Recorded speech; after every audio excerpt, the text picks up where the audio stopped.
brightly.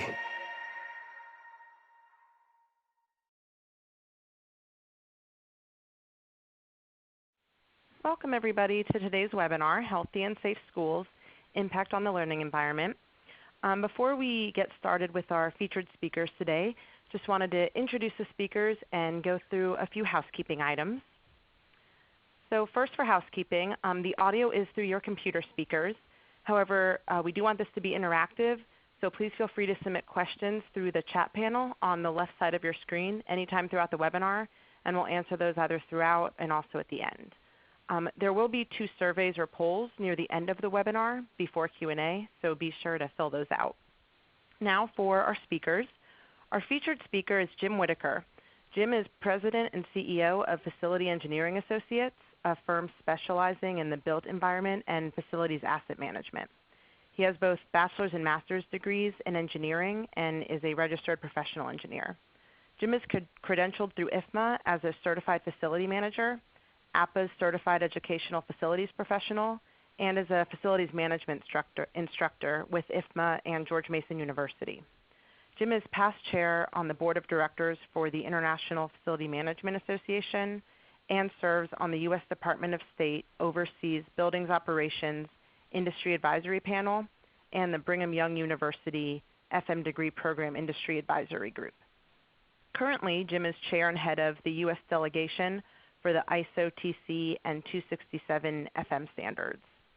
Our other speaker towards the end of the webinar today is David Cornegy, or as we affectionately know him, DK. Since 1998, DK has worked predominantly in the operations management industry. In his current role here at SchoolDude as community manager, he is a key member of our client services department and leads the strategic direction of the SchoolDude and the upcoming Dude Solutions community. He collaborates with subject matter experts and organizational leaders to create topics to encourage engagement with and between educational institutions. It's DK's focus to understand and support schools, accelerate their professional development, address their pains, and provide fun and inspiring content. So without further ado, let's get started, and Jim is going to take it over.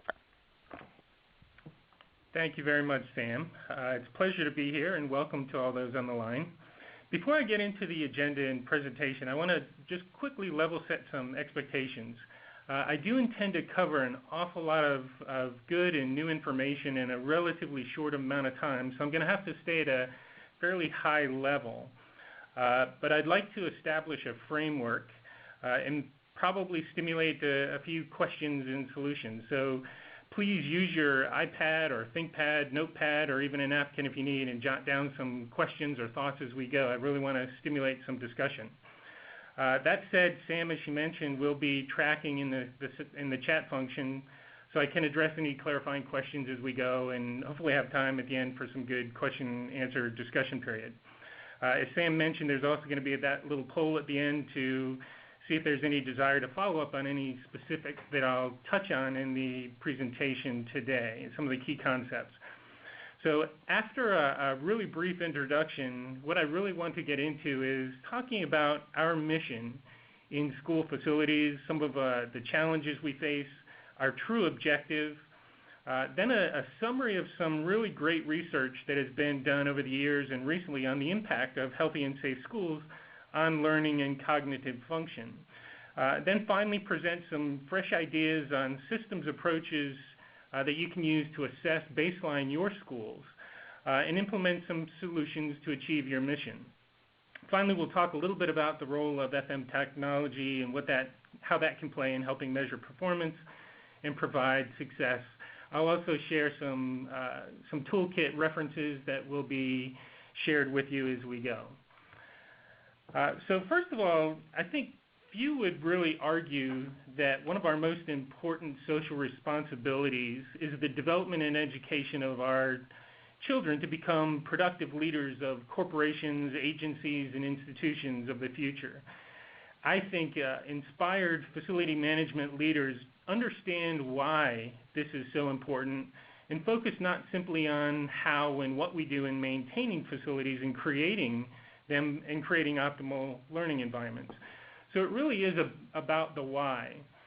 If you look at mission statements of educational, whether it's universities or public school systems, charter schools, and if I were to sum up a consolidated mission statement, it might say something like the mission of K-12 schools is to prepare the next generation of responsible, productive leaders of government, industry, and corporations, the diffuse of knowledge, and provide every student equal access to quality education in caring, safe, nurturing, challenging, and inspiring learning environments. So quite, again, a noble mission. Among all those elements of providing good education, including having good teachers and curricula, instructional methods, and having community and family involvement, the question really is, do facilities really matter? And I hate to say it, but if not, why are we here? So that's what we'll get into. I've had a great opportunity to work in hundreds of independent school districts across the country and county public school systems, private and charter schools, work with some really good systems, and again, review just as many facilities mission statements that are there to support the overall educational mission. And again, if I could consolidate the thousands of facilities mission statements that I've read, it may again kind of read something like this. A facilities management department, where our organization is here to plan, maintain schools and other facilities with the goal of creating an optimal learning environment conducive to safety and success for all students. Our goal would be to provide facilities that are clean, safe, secure, energy efficient, sustainable, comfortable, and conducive to efficient and effective learning environments. Provide services at a cost-effective, customer-oriented manner needed to protect our capital investment, protect students, staff, grounds, property, provide world-class services, et cetera, et cetera, et cetera. So there's an awful lot in a facilities mission. I think the good news is that there is a slow but growing body of research that does link healthy school environments to improved performance, including improved test scores and higher achievement. Some of the specific facility factors that I'll talk about shortly include the age and condition of the schools, quality of our air, lighting levels, temperature and humidity control, and other functional elements such as space, technology, and security aspects. So again, our objective is to support the institutional mission by focusing on why we do what we do, not just how we do it and what we do in terms of creating and maintaining and operating school facilities. And I really do believe that great facility management leaders inspire their facilities organizations by understanding the mission of the schools and aligning it with the facility management mission. Now, the bad news is there are significant challenges. Every day in America, we have 50 million students and 6 million working adults that go into over 100,000 educational buildings, comprising over 7.5 billion gross square feet. More than almost 3/4, 78% of our nation's schools were built before 1980, with an average age of our schools of about 42 years. Nationally, our states, counties, independent school districts spend about $46 billion per year to operate and maintain these schools.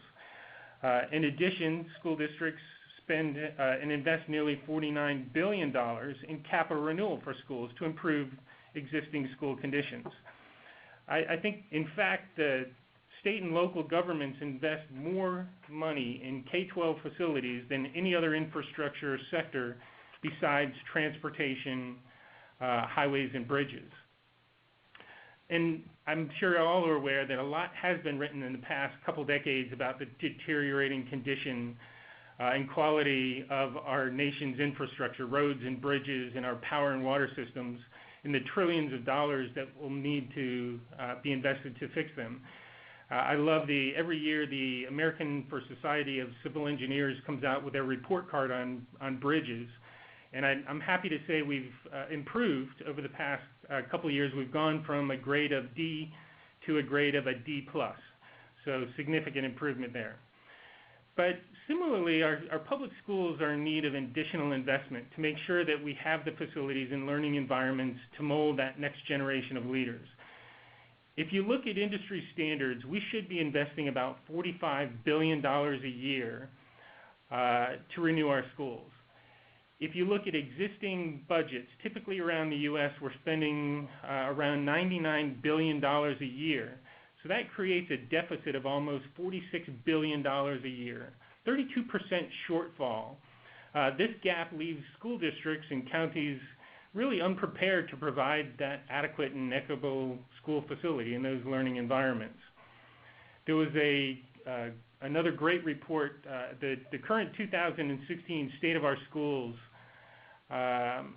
in America K-12 Facilities report prepared by the 21st Century School Fund talked about some national standards for school facilities, and they proposed some percentages. If we looked at recommendations for the investment based on a percentage of the replacement value of schools, the recommendations to annually maintain schools in good condition would include about 2% of the current replacement value, or the CRV, annually for capital renewal of buildings. And this includes replacement of roofs, HVAC systems, ground systems, equipment replacements, upgrade, major repairs. They recommend 1% of the replacement value for alterations to accommodate new facility changes, really necessitated by changing educational needs, models, and new classroom requirements. And then a recommendation of an additional 1% of the replacement value for systematically reducing a backlog of deferred maintenance. So overall, that's a lot of money that we just don't have. And our facilities mission is hindered by not only a shortfall of these budgets, but shrinking budgets and a lack of resources, as well as the aging schools and accumulating in great backlogs of deferred maintenance. There's also increased regulatory requirements and environmental responsibilities around sustainability, new technologies, and more and more ever-expanding responsibilities. So these challenges notwithstanding, it is our charge to provide safe, secure, healthy, and effective learning environments. Add to the problems with a backlog of deferred maintenance and O&M and aging schools, deteriorating conditions, we have additional challenges related to school modernization. School requirements are changing more rapidly, I think, now than any time in history, driven by sustainability aspects in green schools, improved health and safety standards and regulations, accessibility requirements, the increased use of technology, enhanced security, and expanding programming in schools. So finally, there's the issue of equity in school funding. Even though public school funding in the U.S. comes from a combination of federal, state, local sources, more than half the funds come from local property taxes, as well as locally issued bonds. Revenue systems that generate income for schools have large differences and variations between wealthy and impoverished communities. These differences exist whether it's urban, suburban, rural districts and counties, large and small independent school districts, even among schools within a county or a specific independent school district. Disparities in per-student funding are actually greater within some states than between states.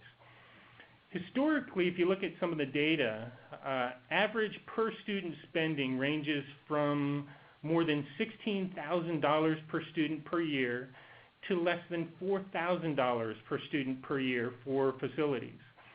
This inequity between districts leads to a wealth of lawsuits across the country, inequitable funding. So we need better transparency, accountability, as well as rational, repeatable, and systematic approaches to be able to equitably fund schools.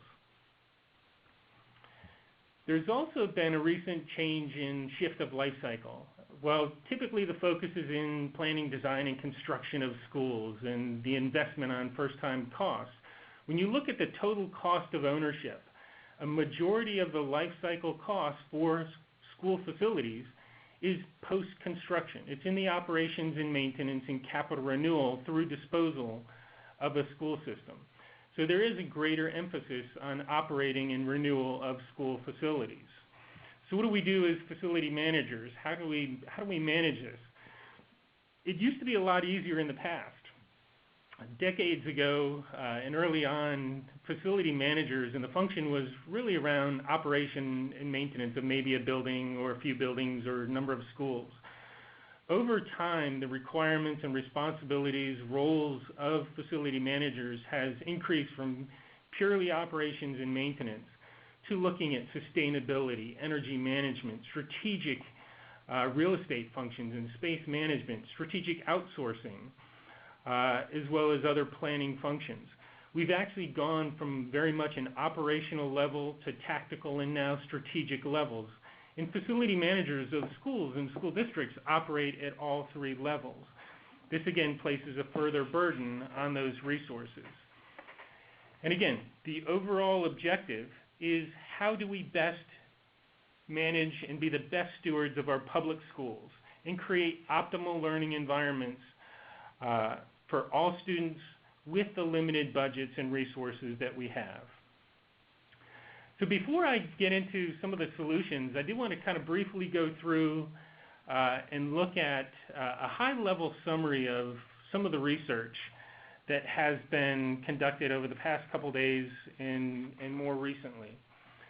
So I've actually reviewed close to 200 journal articles, research reports, other publications from a wide variety of government agencies, associations, the medical profession, technical communities, including facilities associations like IFMA, APA, higher education, as well as ASHRAE, the American Society of Heating, Refrigeration, Air Conditioning Engineers, the National Institute of Building Sciences, Federal Facilities Council, Green Building Council, National Academies, etc. But also stepping outside my comfort zone a little bit, looking at medical journals published by the New England Journal of Medicine, the American Journal of Infectious Control, the Academy of Pediatrics, and other medical associations and journals, as well as educational reports from groups like the American Association of School Administrators, School Superintendents Association, Department of Education, National Center for Education and Statistics, etc. So there is a really good body of work. And this body of work really does link improved academic performance to facility condition, age, and function. I'll go through some of these details, but related to the age, older schools do face demands that were never intended when they were built. And education is today delivered in an entirely new way as it was 20, even 30 years ago, with new tools, technologies, techniques, and teaching methods. Core to some of these approaches are open team teaching designs, flexible floor plans, mobile learning tools, even things like Promethean boards, electronic smart boards, obviously computers and laptops, enhanced and scalable Wi-Fi networks, interactive video, just to name a few. Aging facilities also tend to lack proper maintenance that lead to unsatisfactory of environmental conditions, things like temperature and humidity problems, the lack of fresh air, sometimes leaks leading to mold and air quality issues, and certainly reliability of building systems that can lead to at least partial shutdowns, if not whole building school closures. Also, we look at things like noise and glare, poor lighting levels, crowded classrooms, the functional aspects of school designs, poor communication systems, limited power and access to technology, as well as today, very important and on many people's minds, is the need for better security to safeguard our students. So there's no question today that academic success of our young students is linked to their health. And the physical environment in schools is a more dominant factor in the health in children than for adults. Honestly, the breathing rate of children relative to their body mass is 4 to 6 times greater than that of adults. So they can be more susceptible to infection and diseases. and I've got a couple 10-year-old twins that I can attest to. A healthy body and healthy mind go together, and an improved indoor environment, indoor air quality, can have a positive impact on our kids' health, enhance their ability to learn, improve test scores, and protect them from various diseases that can take away their focus. There was a great research publication produced by the National Academies of Sciences, Engineering, Medicine on green schools back in 2007. The committee that prepared the report identified 20 studies that investigated the relationship between overall building condition, functional aspects, and student achievement, and looked at overall functionality. They did identify some significant limitations in the methodologies that I'll discuss in the research, but they did find value in describing the studies to elaborate on models a little bit further. So some of the results, and not to go through all these in detail, but 8 of the studies they investigated looked at relationships between school condition and student achievement. The consistent variable was student achievement measured by some form of standardized testing.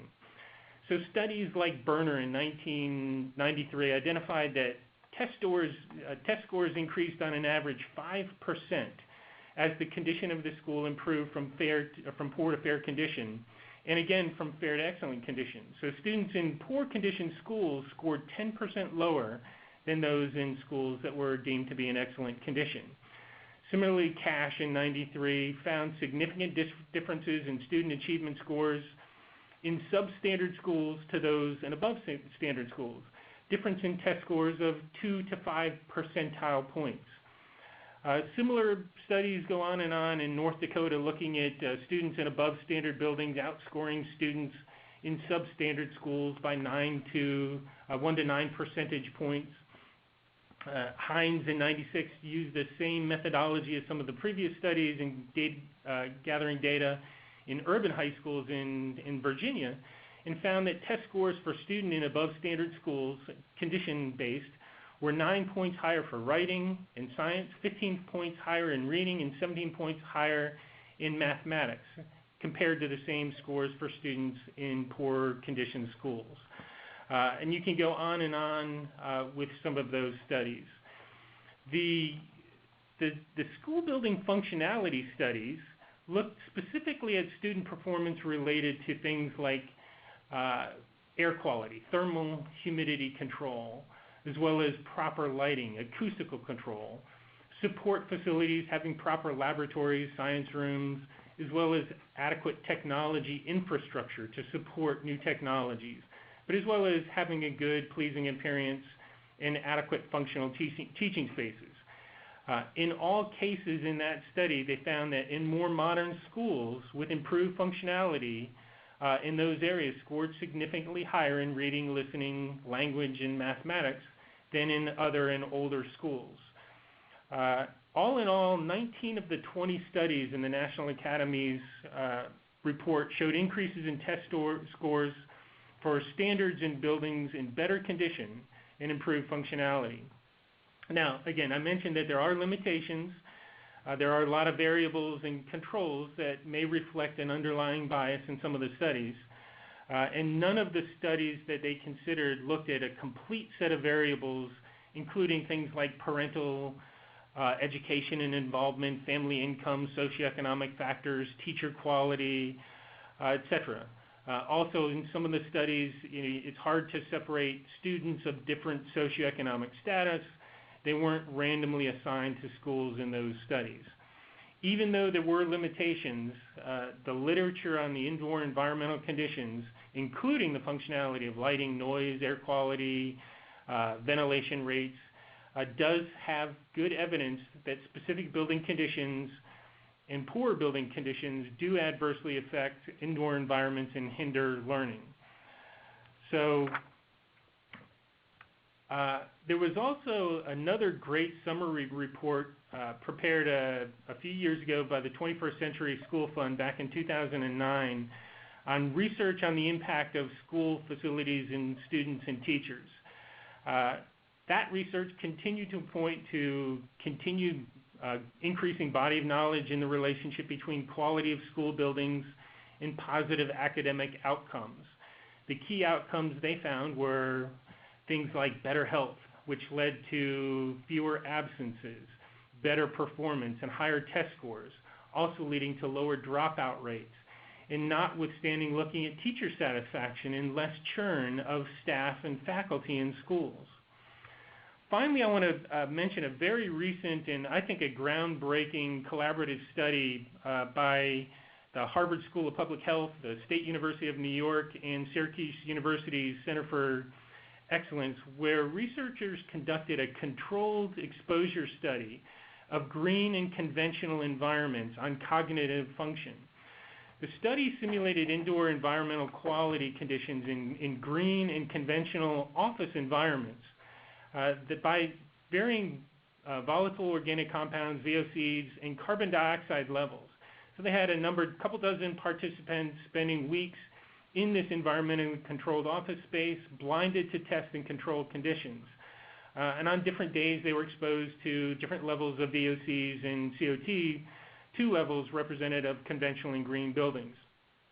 On average, cognitive function scores were 61% higher on the green building days, and what they call a green plus day, 101% higher, where they had lower CO2 concentrations than normalized to the standard. So if you're looking at the chart, the traditional conventional office environment normalized to a cognitive score of 1.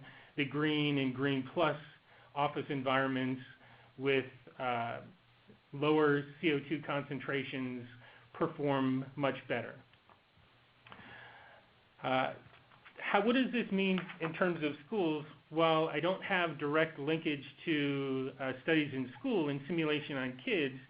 If I'm allowed to take my own liberties and extrapolate the results, I think it leads to the hypothesis that green schools and optimum operating environments could improve students' cognitive function as well, and thus better test scores.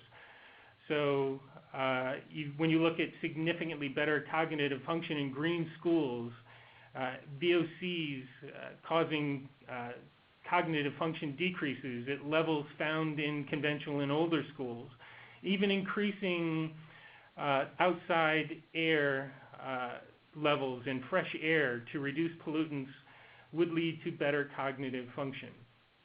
So all in all, I think there is some pretty good research leading to the link between healthy schools and better function. So what do?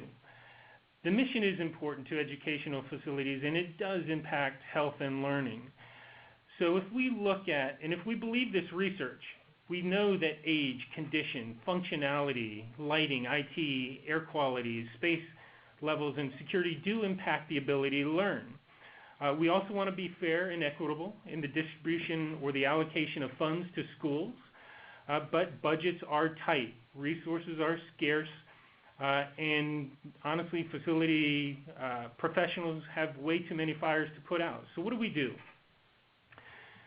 We need a new way of doing business, a fresh perspective, and I think a systematic approach to reducing the backlog of deferred maintenance and improve our operation and maintenance that translates to good tactical and cost-effective operational actions that will improve the learning environment.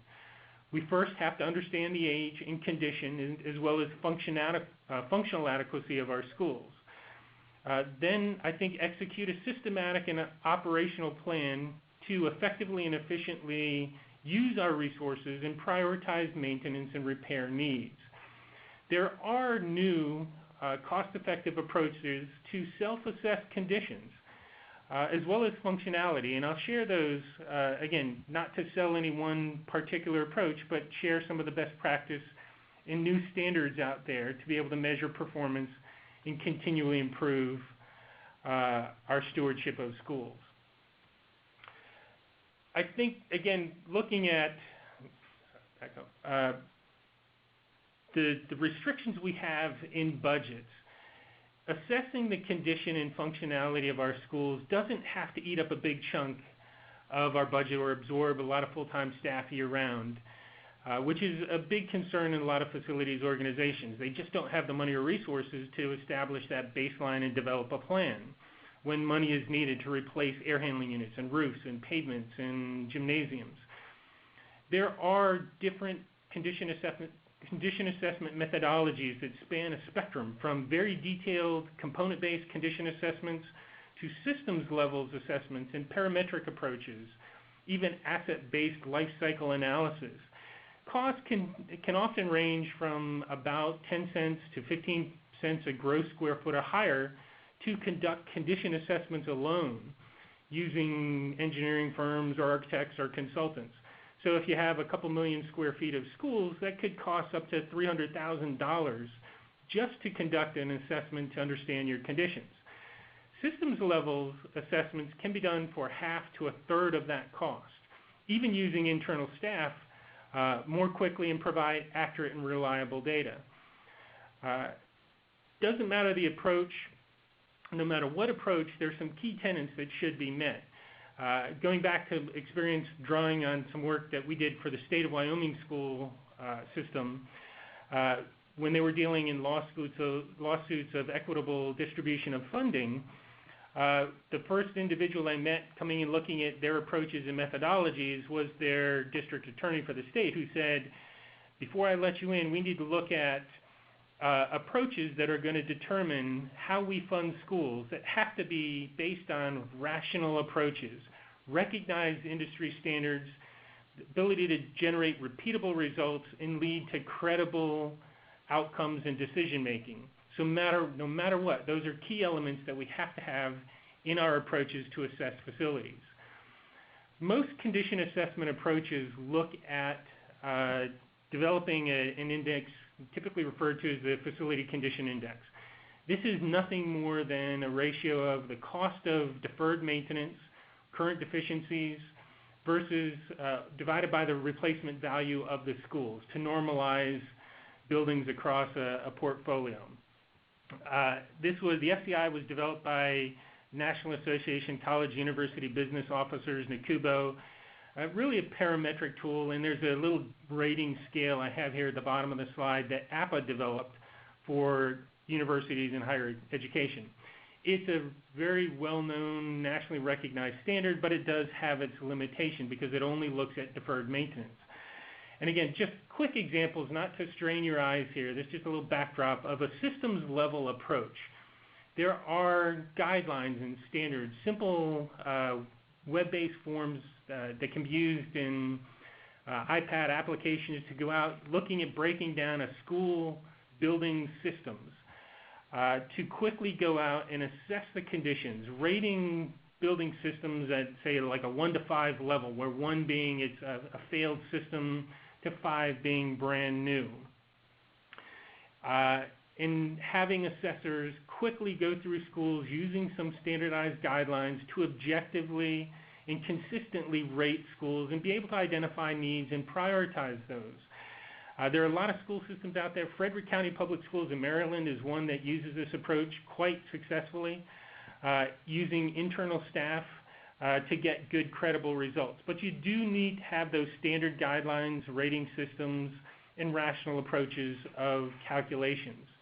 And again, it can look at just overall age of schools and condition index. What we would see, obviously, is the newer school, the better the condition. But it can identify, looking at a wealth of schools, where you may fall and where to prioritize your funding and resources. It can also give you more detail, long range, looking at not only a backlog of deferred maintenance and long-term capital renewal needs or systemic renovation needs, but look at various budgeting levels and what impact that will have on condition or backlogs of deferred maintenance and what happens to a facility condition index over time. So it provides good information. But what about all those other needs? That looks at age and condition of schools. What about lighting and air quality, acoustics, technology, space, and security?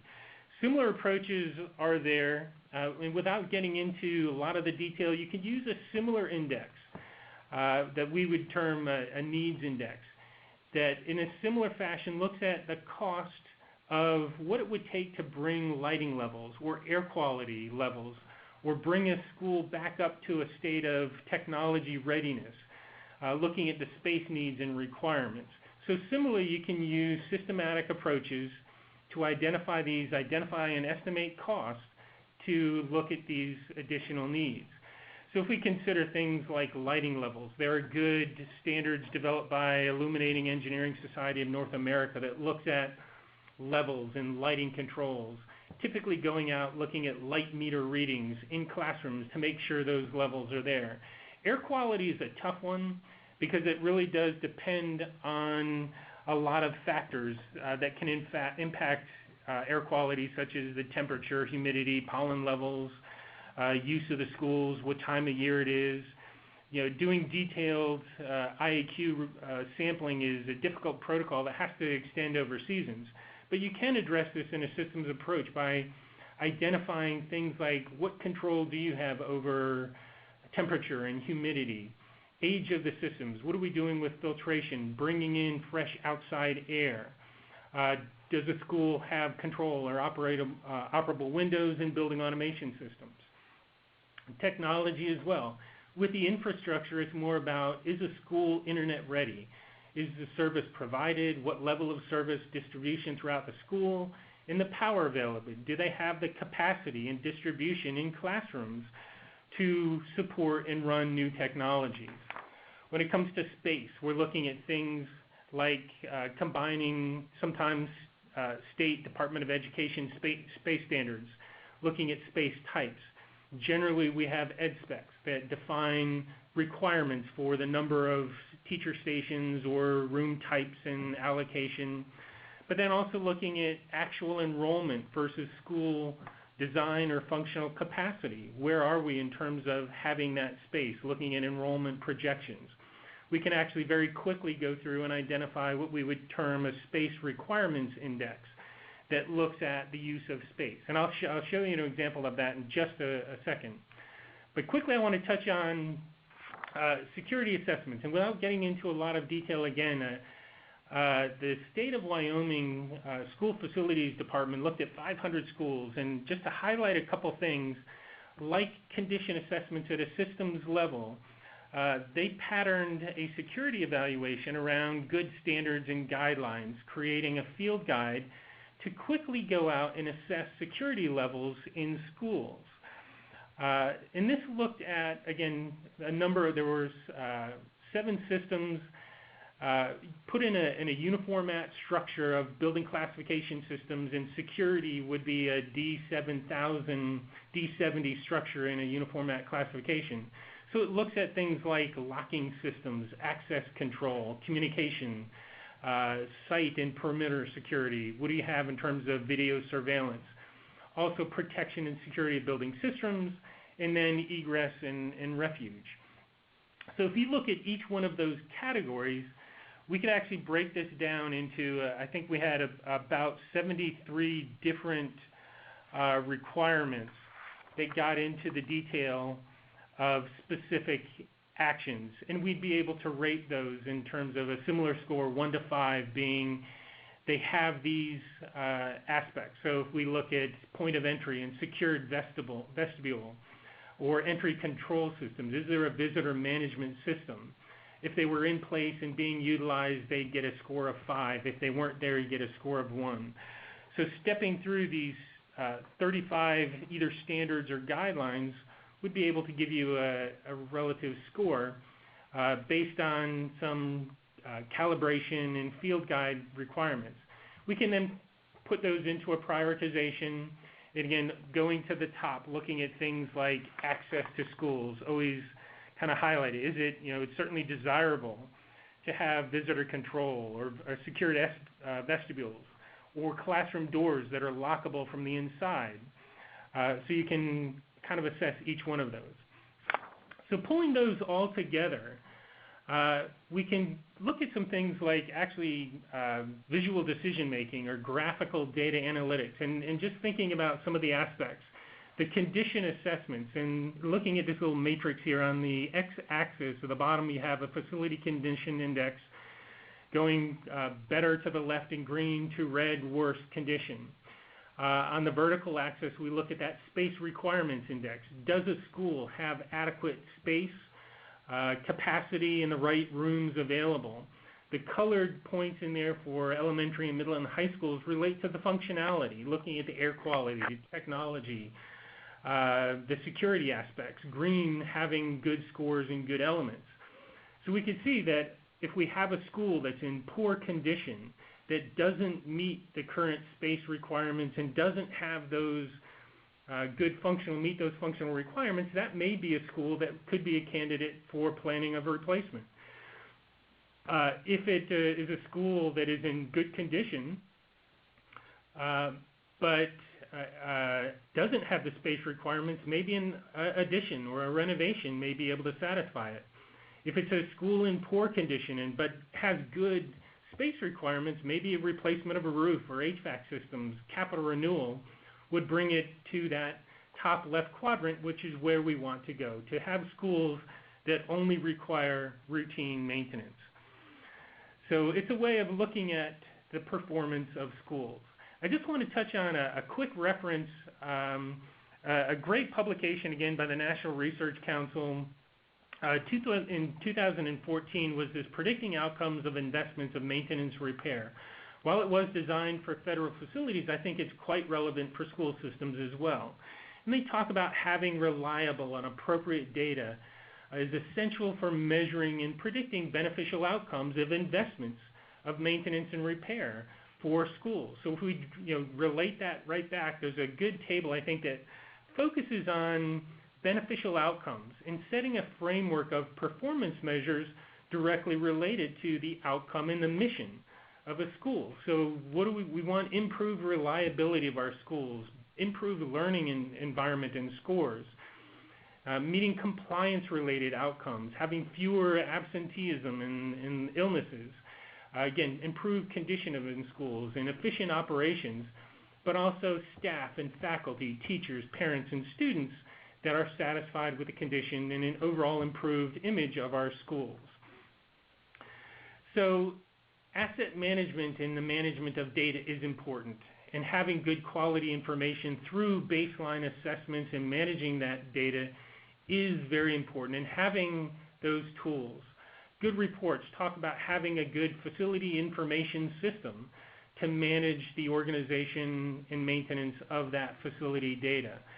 Again, back to that Green School publication, they reference, again, guidelines and looking at having computerized maintenance plans and inventories for the equipment to establish the tasks and requirements for their maintenance to ensure that the performance of the school is maintained over the service over its lifetime.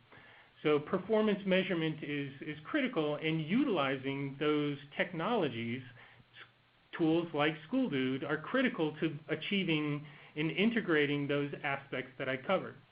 I want to quickly turn it over to David to pick it up from here for a few minutes. Thank you very much.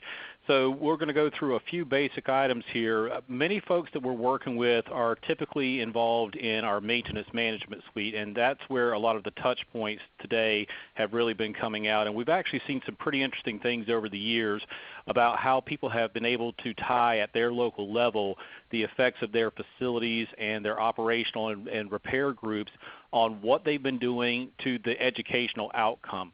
A lot of times we would see these common questions of, well, what kind of data will help me with this situation? And so that's when we started getting into more along the lines of KPIs or key performance indicators. We didn't limit that to just maintenance, repair, and operations. Many times operational groups are interacting with each other, so energy is affected by the facilities. The usage of facilities is affecting the condition of the facilities. It's not just that it's 8 years old. We've had a lot of people using and sometimes even abusing these facilities over time, and then working with technology about the updates and upgrades to the facilities that they require, such as routing of wiring and reconfiguration of spaces in order to meet the educational adequacy. be. We've also seen where people have said, well, work orders was a great start, but we need to get into not just what's happening this week and this year and so on. We need to look at 5, 10, 20-year projections, looking at what is a typical life cycle of a roof. Tremco, for example, may say, well, yes, it's a 20-year roof, but if you're not maintaining it, it's actually a 12-year roof. So what are we looking at as far as where these projections are going down the road versus what the reality may be? So that's when we start getting into capital forecasting about where our impacts are going to be going. Now, KPIs is something that when we were working with a lot of our clients, and we work with around 7,000 clients or so across the board, serving somewhere around 37 million students, we started seeing a lot of data. And a lot of people were saying, well, we want to see this data used in some way to compare ourselves of what other folks are doing. And we'd seen a lot of this at regional levels, but then we were seeing how groups like IFMA was looking at data, and we said, okay, well, we've got some of this data. We can actually have it as a live version to be able to look at information, but it's also a way to drive quality of data as well. So for example, our KPIs, we're going to look at some of the key elements such as what are the vital signs. And some of the key things that many people are looking at is work orders per student. A lot of times you're looking at things on a per square foot basis, but many people in public K-12, they're funded on a per student basis. So let's look at that type of statistic as well as per square foot, per acre, et cetera. Many people want to compare themselves to others, so we have comparative maps that we look at, and we'll be breaking down more of those as time goes on. So we've hired a series of data scientists that are working with a lot of business intelligence products to say, let's see if we can crunch these numbers in different ways as what we call the due data. And really they're intended to be radars to say, here's where you're at, but what are some of the next steps?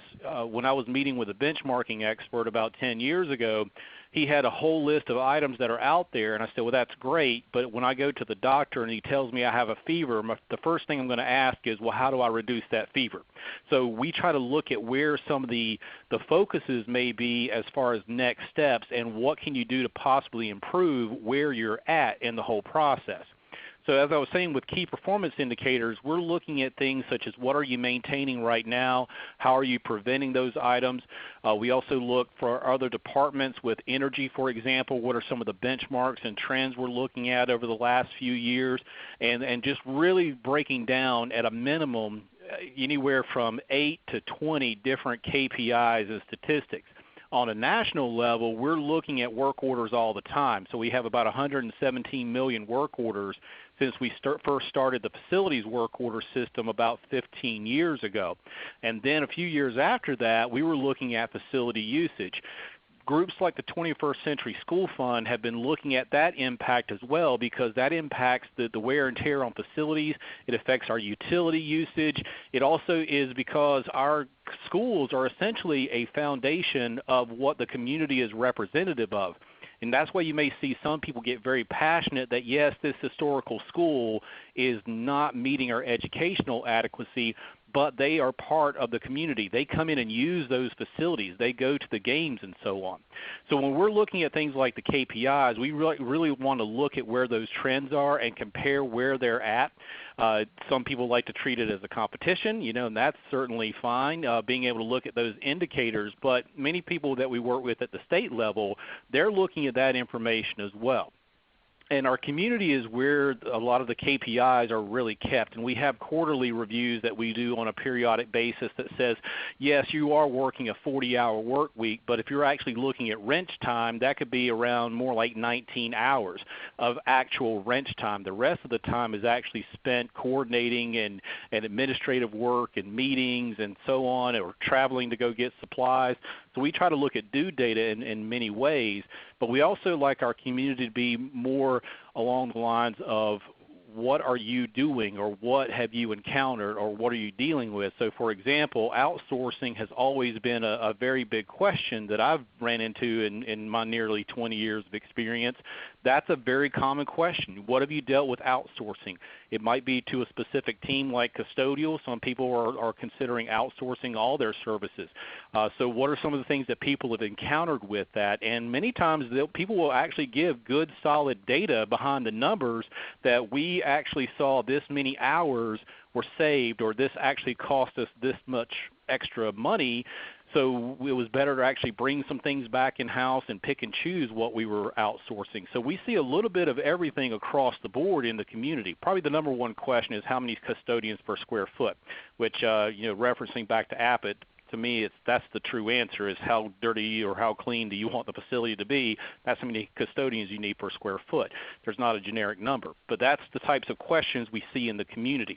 We also try to recognize where people are taking their statistics and really exceeding the expectations. We call them the campus champions. They're the people that have been before you and blazed those trails. We recognize those people based upon the data that's out there, and we also do PR and other types of initiatives to recognize what those people are doing in the educational and the facilities communities.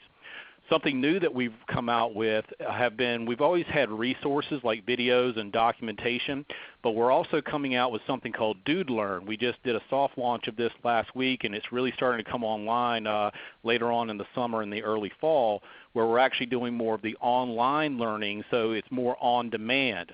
That's why we like webinars like this, is if you can't attend it live, you can always go back and watch it, where we're doing the same thing with a learning management type of initiative, and people can actually take tests and interact with what they're seeing. So it could be a 3-minute video, but then you might have to take a test at the end, and you can monitor what your staff are doing as far as interacting with the content.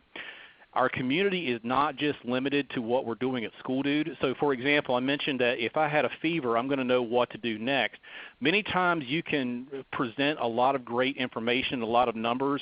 The way I always say is you have to balance the two. Is I can provide you a lot of the mental aspects, but I also have to provide the emotional aspects of it as well. So I'm going to essentially justify based on those two initiatives. Is it something that feels good, and is it something that is right? So some of the initiatives I'm working on this fall are, how do you communicate? How do you sell this to someone like a board or a commissioning group, for example, that says, okay, here's the science behind why we need to take these initiatives, but also how do you present that information? How do you put it onto a website? We'll be working on how do you give a presentation? How do you package this essentially? How to think like a marketer or a salesperson if that's something you're not very comfortable with. So we're looking at the community as a whole, that because maintenance, repair, operational, and facilities groups, they haven't really done an explosive job of promoting themselves, and luckily that trend has been reversing in a positive direction. How do you actually get the attention that's out there? Because we all know on this webinar that this is one of the big targets, that when things start going bad, like with the economy, this can be the first group that gets targeted, because emotions are basically around what the students are dealing with. So we have to package these things to say this does affect students, and this is what we can do to help solve that. And so community for me right now in the fall, I really want to help people with how do you package this data into something that's more consumable to someone that's outside of the operational department. So that's a quick review of some of the things we're doing with the community, things we're doing with the KPIs. I mentioned also the quality of data. We look at things that, if you've got garbage in, you've got garbage out. If you've got nothing in, you've got nothing out. So for example, are you populating all the data with all the things that you need? Many people, when they're looking at work orders, they want to know the priority, they want to know the status, they want to know the building. But if your kid asks you for $20, the first question out of your mouth is going to be, well, why? What is this for? What's the reason for this? And that's one of the things that we have as a KPI, is how many of these things have been associated to a purpose or reason. So that way, we actually had a question in the community yesterday, is I want to show we're doing preventive maintenance. My goal is to hit a minimum of 40% preventive maintenance. How do I prove that? And the first answer is, make sure you're tagging every work order as preventive maintenance versus something else, so you can show where those numbers and statistics are going to back up what it is you're saying. So a lot of the key elements with community. I'm going to turn it back over to Sam. I think we may have a poll question that's coming up, and then also any other questions that have come in through the chat. I'll turn it back over to Jim now to go over some last resources and wrap up. Thanks, Sam. Real quickly, I want to just reiterate one thing David said that I think is absolutely spot on, and that's the promotion of what we're doing in facility management organizations. And I agree wholeheartedly, we have not done justice in telling the FM story. Individuals just don't understand what it takes to operate, maintain schools. They only see when things break or flood or leak or power outages.